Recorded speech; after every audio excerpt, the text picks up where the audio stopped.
സ്വന്തം വാഹനം പോകുമ്പം ആർക്കായാലും അതിന്റെ വിഷമം ഉണ്ടാവും. ഇപ്പോൾ പലർക്കും പൊള്ളുന്നുണ്ട്. അവനവന്റെ വാഹനത്തിന് പല രീതിയിലുള്ള പ്രശ്നങ്ങൾ പലരും ആരോപിക്കുമ്പോൾ, അതായത് അത് അവനവന്റെ വീട്ടുമുറ്റത്ത് ഓരോ പ്രശ്നങ്ങൾ വരും അവനവന് പൊള്ളുന്നത്. അന്ന് ഞങ്ങൾ അനുഭവിച്ച അതേ വിഷമം. അന്ന് ഞങ്ങൾക്ക് കരച്ചിൽ വന്നു. എല്ലാരും പറഞ്ഞറിയോ, കേരളം കത്തിക്കും എന്നൊരു വാക്കാണ് എല്ലാരും പറഞ്ഞ് ഞങ്ങളെ കളിയാക്കി. അതെ, ഞങ്ങളെ സ്നേഹിക്കുന്നവർ എല്ലാരും പാൽക്കുപ്പികൾ അല്ലെ.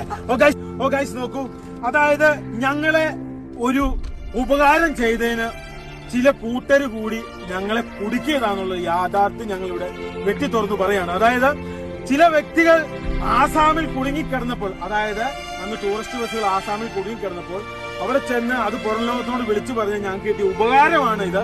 കേരള MPD ഉപദ്രവിക്കുന്നുണ്ട്, അവരാണ് ഇത് ചെയ്തു വെച്ചത്, അവർക്കൊക്കെ ഉള്ളത് ദൈവം കൊടുത്തോളും. കാരണം അതങ്ങനെയാണ്. നിങ്ങളൊക്കെ മനസ്സിലാക്കേണ്ട ഒരു കാര്യമുണ്ട്. നമ്മളെപ്പോഴും ഇതിനെക്കുറിച്ച് ഇങ്ങനെ പറഞ്ഞു വിഷമിച്ച് ഇങ്ങനെ നടന്നു കഴിഞ്ഞാൽ നമ്മൾ എന്തായാലും